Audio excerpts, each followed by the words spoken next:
Hi, everybody, and welcome to Grab a Cup of Knit and Chat, Advent number 4. Today is December 22nd, 2024, and it's about 12:45 in the afternoon. Let me back up some. I'm a little close. Wow. Um, as you can tell, or as you can hear, if you've been here before, welcome back. If you're new, welcome. Um, I'm feeling much better. So I did Advent 1 the first Sunday of December, and then and I wasn't feeling too well at that point, and then I got really, really sick. I had sinus, double ear, and bronchial infection all at the same time. And for the last two Sundays, I've just been popping in saying hello, um, and that's about it. But this week, I don't really have a whole lot to share. It's Christmas in what, 3 days, which is amazing. I've kind of canceled all my Christmas plans because I have been so sick. And one of the kids and the grandkids were supposed to come for Christmas Day. And I just, the kids didn't get out until day before yesterday from school. And I don't feel well enough to have a bunch of people around still. I finally went back to work. I actually worked 3 full days last week, which was amazing because I had to take almost 2 weeks off. That's all the boring stuff. So grab something hot or grab something cold, whichever you prefer. I have, oh my gosh, what is raspberry Nor loose leaf tea in my little reusable tea bag. It's from Stitched Stories box. I did the tea and the embroidery floss box from them, and it's just a black tea with raspberry bits. So, and this is in a mug that was given to me by a coworker for Christmas. It says Chug. I love it. And there's a little plate that goes with it that says snack. And I have a couple of oatmeal muffins there. I kind of like the plate. I'm going to go on a tangent here. I've never really had a mug plate set like this. It's a little oval plate, but I kind of like it because, you're only supposed to steep your tea for like 3 to 5 minutes and then take the bag out or the tea ball out. And I always just leave it in there. And I do notice that it gets bitter. And I'm not an aficionado of tea drinking. I like my tea, and that's about it. Um, so yeah, let's kind of jump into it a little bit. Because I've been sick so much this month, I'm not very festive. I haven't gotten anything accomplished. I think when we checked in last, I showed you the vivid blocks or the vivid squares that I made for the Advent blanket that I was trying to do. That's all that was done. I haven't touched it since last week. I still have that one on my needles, which I'll show. Um, yeah, that's just, I mean, nothing. Absolutely nothing really has gotten done. This one is still at the spot where it was last Sunday, and it looks round because at this point I've finished the middle. Let me grab. I still have these on the blocking mats. So I've finished this, and now I'm just knitting this. And all it is knit and purl with some increases in the corner to make it square. So I'm at the point where now it's gonna turn into a square. I just, boy, it is all tangled. I think I said last Sunday that I had to start this one like 4 or 5 times because I could not get. I mean, looking at it like this, it probably looks hard. If you've ever done a muscle barrel hat and you did the pinhole start, I used the crochet pinhole start from Nitty Natty for that, and I used it for this as well. Um, it's not hard at all. But when your brain isn't working because you're not feeling well and you're doing the lace work, there's a lot of, all of this is just done by um, decreases and yarn overs, and it makes that lace work, which is gorgeous. When your brain's not working and you're in a fog, it's kind of hard to keep up with. And I sat down, I felt okay. I just had no energy, and I wound up restarting that block like 4 times, maybe 5, and I was just like done and over with.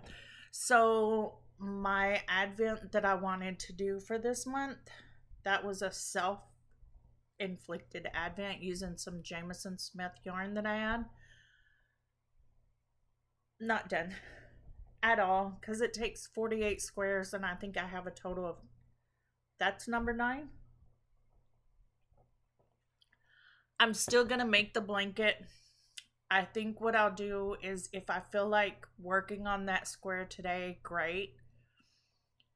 It's not something that's gonna get done by Christmas by all means. Obviously, I hate saying that word. At this point, it will not get done by Christmas. It will not get done by the end of Christmas or end of December, but you don't need December to have an advent. You don't need October to have an advent. You can do an advent any month. And I've heard other people talking about that as well. So even though I started it the 1st of December, that's going to go into my January. So it can be a winter advent. So that's my January thing. I would like to have that blanket finished by the end of January.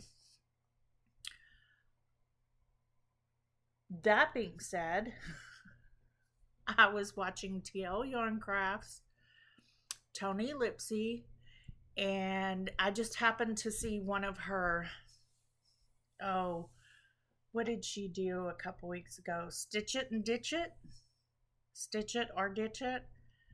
Like different things that were in 2024. Would you like to keep it and stitch it more, or would you look forward to making it, or would you just like to throw it by the wayside? And she had a granny square blanket that she had made granny squares out of mini skeins, and they piled up and piled up and piled up until she had like, she used 80 of them to make a blanket with a join as you go. And I liked it. And I liked her granny square. And I did not realize that when I make granny squares that it does kind of spiral in the middle. And her thing about it is when you get back to the beginning and you do your slip stitch join in a granny square, you don't just continue going around in the same direction, which makes it spiral. You do your chain up and then you turn it, and it doesn't make that spiral, and I love it. So many of you that's been here hear me talk about my leftover yarns. So I have scrap yarns. This is from a hat or a pair of socks. I can't remember. I've done both with Seahawk yarns. So I made this one. And I don't care that they're heavily variegated, some of them. These are just leftovers. And you see how it's, I don't know if you can see it on this one, but there's the middle, and then it just looks straight, like square, and it doesn't have that spirally look. I don't have one in here that I've made that does have that look, but it's just amazing. I love it. So there's that one, and then there's this one, and then this one. This one here, these are fingering weight. I have some DK too that I'm thinking about doing a square in, and this is what she calls the 8 round granny square. So there's like 8 rounds. This is just in my, I call it my miter square blanket. This is a pair of socks that I made that were striping. Something another pepper from Fiber Hustle, lemon pepper from Fiber Hustle. This is just some wool, and I noticed that with this one, it's fingering weight, and it's kind of a just a wool yarn. It's not like a sock yarn, and this is a sock yarn. And see how much bigger that is than that? It's in there. I may not use it. This is row 1 minis that I had. This is leftover sock yarn as well. I think it's Polka Dot Creek. It may be yarnable. I'm not sure. But I got 2 of them from the leftovers that I had. And this is a row 1 mini. And I don't mind the heavy variegated, as I said. I am going to have some solid colors in here as well. So I can kind of like group variegated and solid pinks. I can intentional buy on mini skeins. This is, other than the row 1 minis, which I've been tossing back and forth what to use them for. Other than those, everything else is pretty much either leftover sock yarn or leftover mini skein that I buy. Like this one here was a mini skein that I bought in I think Wild Knits. I always get it wrong, in Salem, Oregon. When I go places, I like to buy mini skeins from places because I don't always need a full skein of yarn, or I can't always afford a full skein of yarn. Or if I'm visiting a lot of yarn stores, or I'm at a show or something of that nature, and I'm not intentionally buying skeins of yarn for something, I like to get yarn from those events. But if I can buy a skein from this shop and a mini skein from this shop, a mini skein from that shop, that's what I do.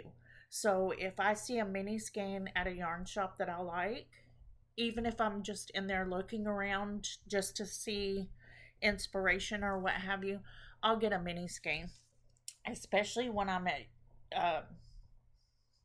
shows like Flock Fiber or the Rose City Yarn Crawl in Portland, Oregon, type things.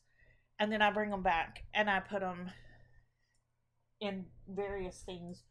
Usually my beekeeper's quilt that I'm knitting, that's going to be years in the making, excuse me, or my miter square blanket. And now this, I think this takes, I want to say right around, I'd have to weigh it. My miter square blanket takes 10 grams, and I think this is 10 grams as well. So a 20-gram mini is great to get it in both, but then I wouldn't be able to put it in my beekeeper's quilt, which I have not made any little hexies for in a very long time. And I'm using all this yarn and this new stuff, and I really need to make some more hexies. Sorry, I was talking with my cup in front of my face. So that's what I've been doing, because it's crocheted with a G hook or 4mm. You go on to TL Yarncraft's YouTube video. She has a video about that blanket that she was doing, the granny square blanket, and how she laid it all out. She has it on her blog with how to go about picking yarns or picking colors, getting started. And then she has a video, I think it's 5 tips for a granny square, and she teaches you how to make those granny squares there and gives you different tips of how to do things. So it's awesome. The other thing is, oh, I do have a finished object. I can't remember if I showed it last week or not, but this is my Maxine hot water bottle cover. All I did was follow the pattern, and I just put my own stripes. I think whenever I showed it, it wasn't completely finished. I'm not sure, but that's that.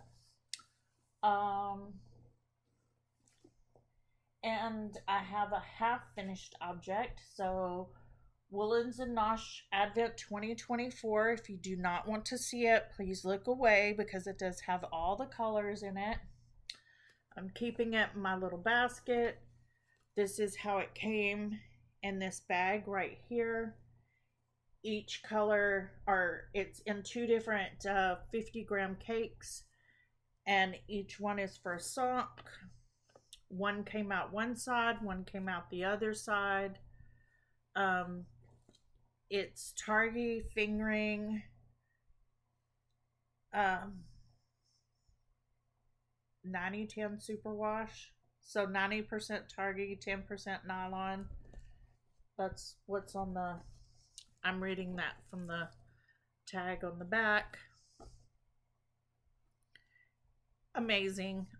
This is my first Woolens and Nosh sock advent, and I will do it again. I like this. I don't think I would like all the mini skein advents. This was a reasonable price. I get a pair of socks out of it. I don't know what the color is going to be every day. You can work a stripe a day. You can work however you want. This has been on the needles for 25 days today. I started it, that would have been what? Thanksgiving or the day after, because this year Thanksgiving was very late, so my birthday was the day after Thanksgiving, and to me, this was my birthday thing.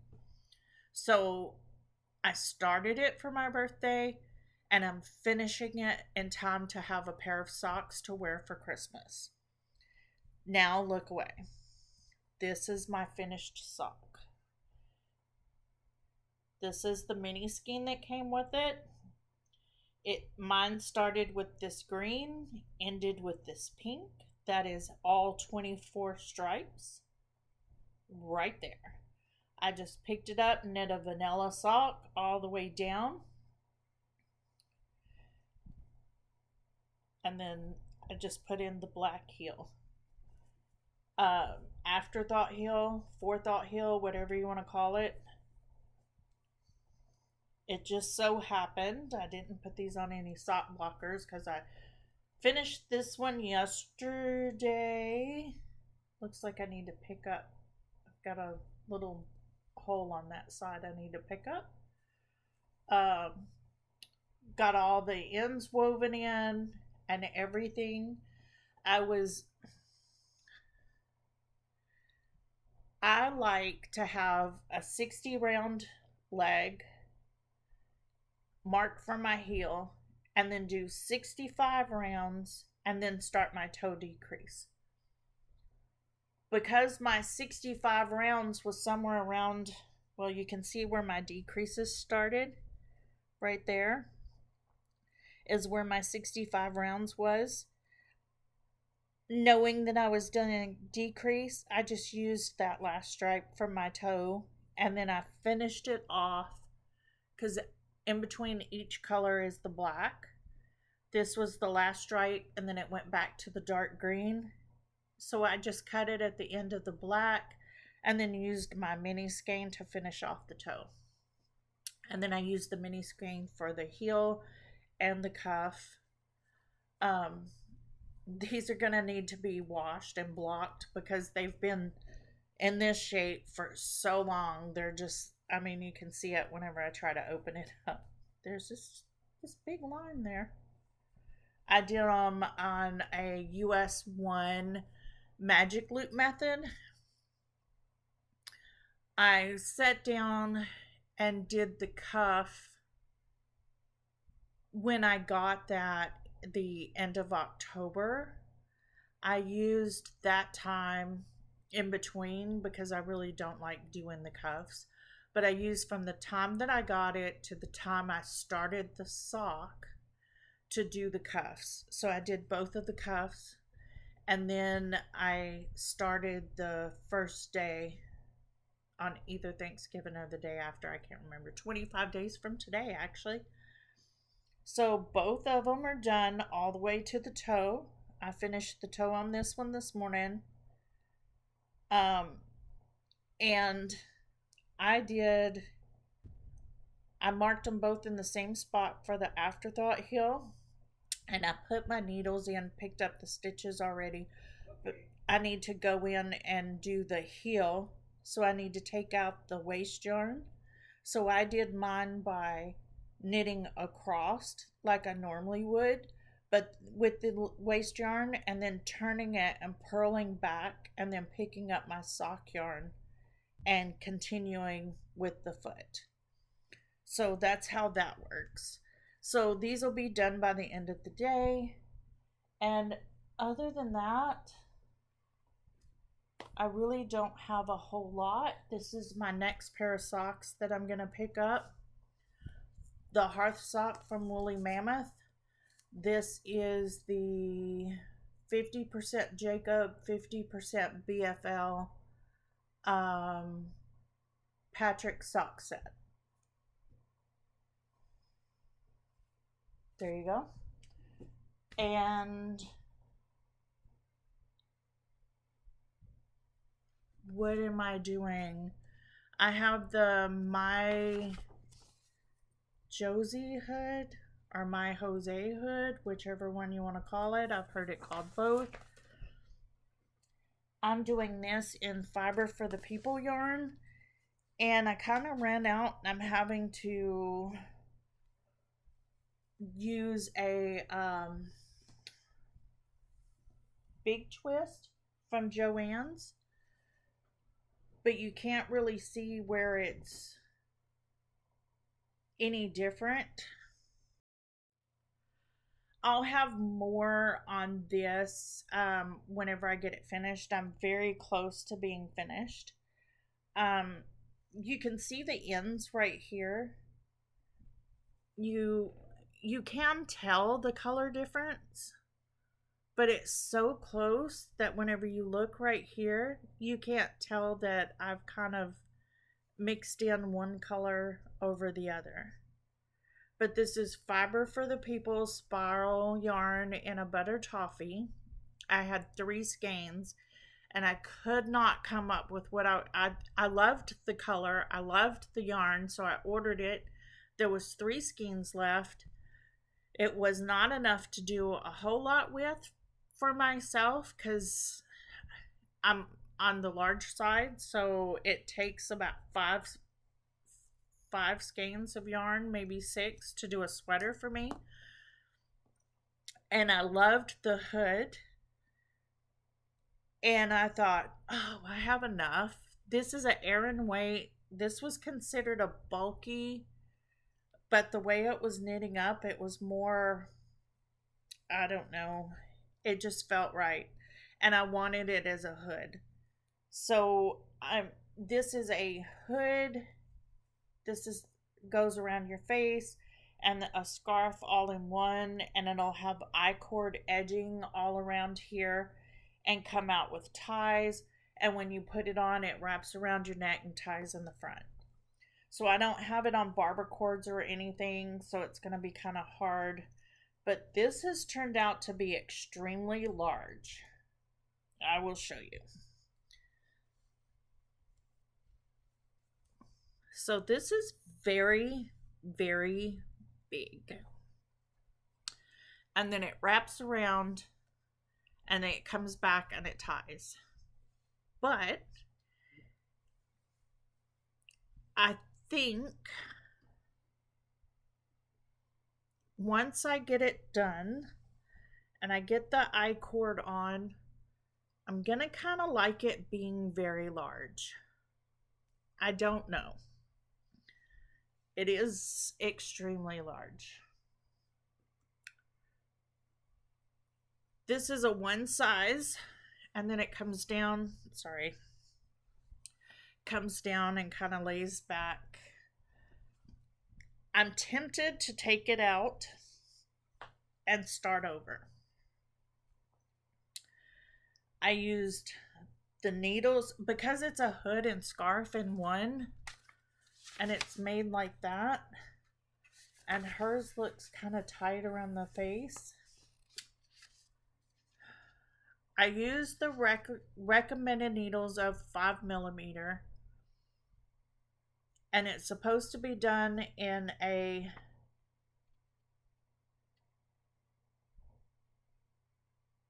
Aran weight, and it does say we recommend that you knit a gauge swatch in garter stitch.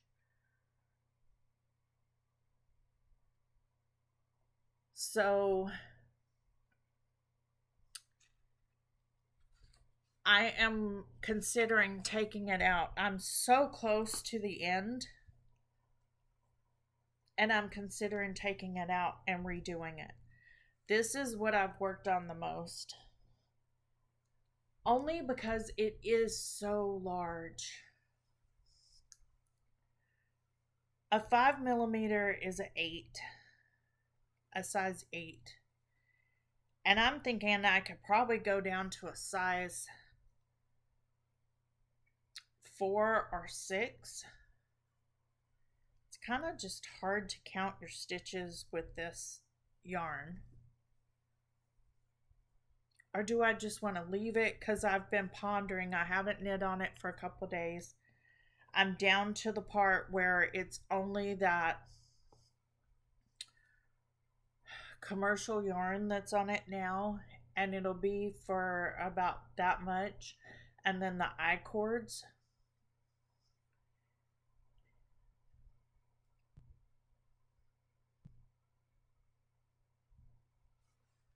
So yeah, I'm really considering it. Taking it all back out.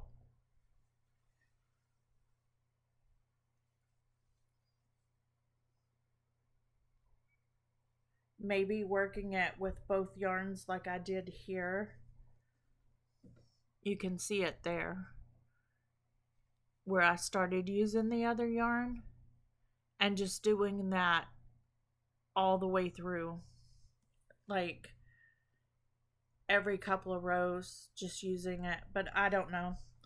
I really, really, really, really want it, and I really want it in this because it's a nice neutral color.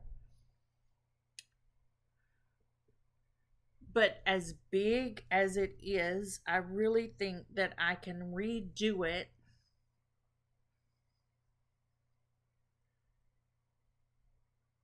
with a size 6 hook and still get what I want. So that may be what I do. See, everything that I worked on while I was sick, I mean, it just goes to show you, you feel like you can do it, and then you're like, oh, I can do this. This is easy. And then stuff like that happens. So that's what happened there. The other thing that I'm gonna work on is I think I showed it, where I did my little travel stitch case.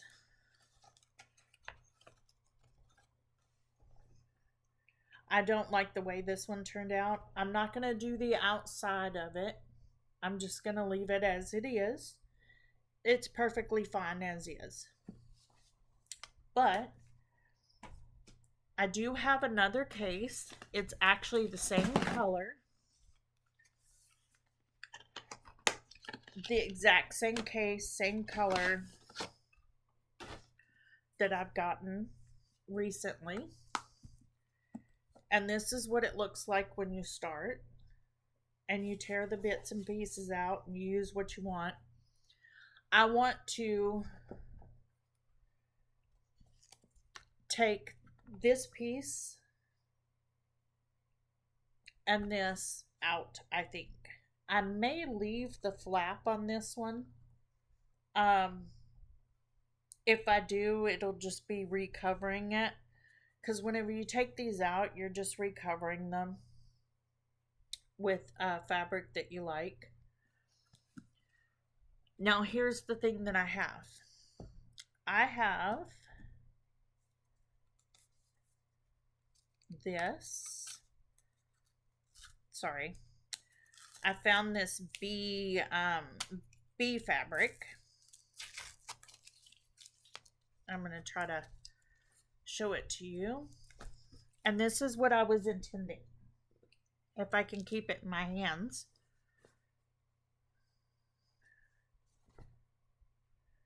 There's the bee fabric.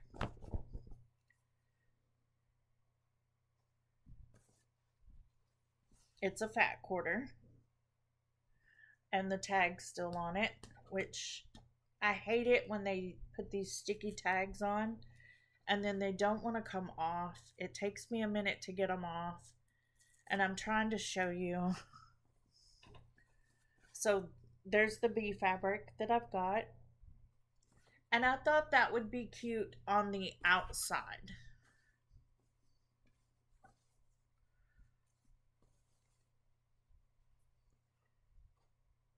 See if I can, like, you just kind of put it on the outside there, cover the outside of it, put it down here, and then I have some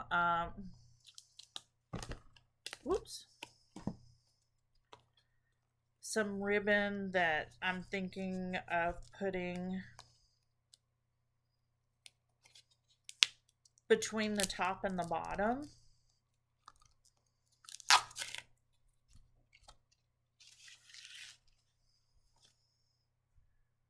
Let's do it like this so you can get an idea of what I'm thinking about.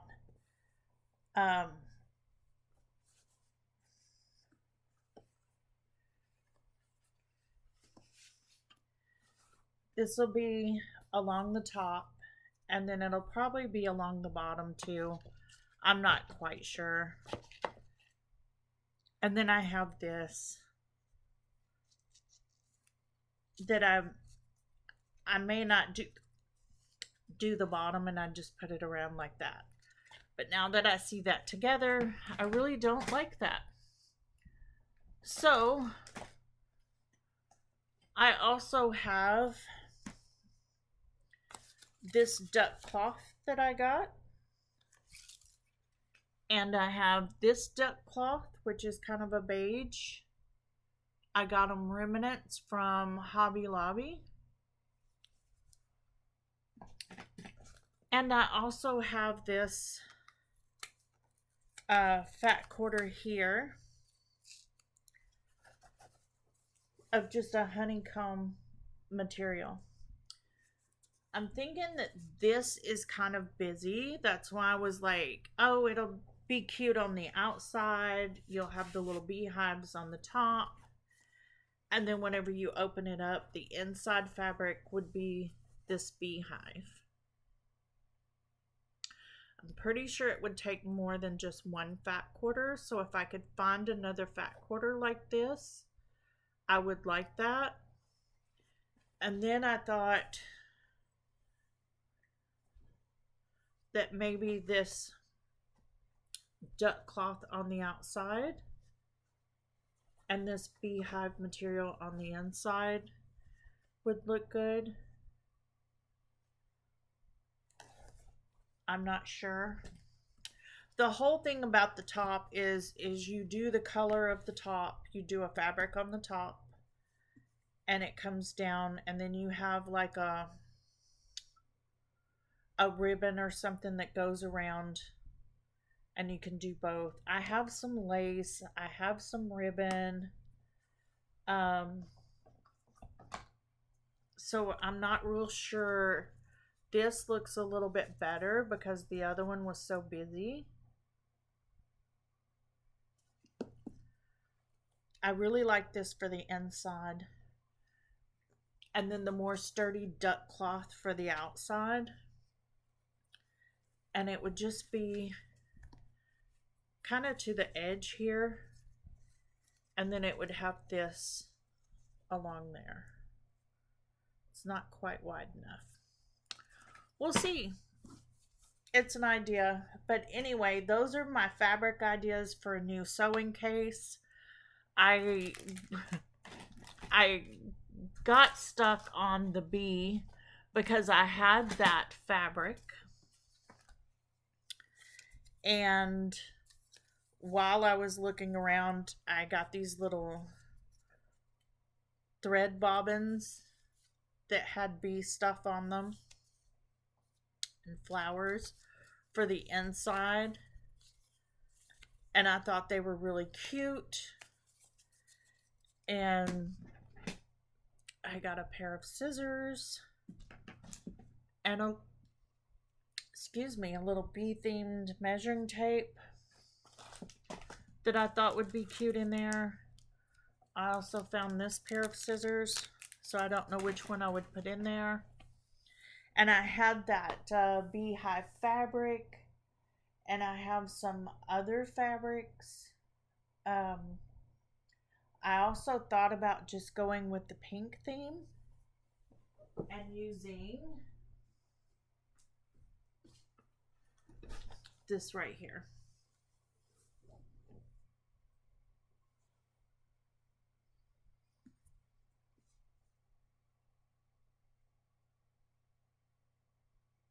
I really like this.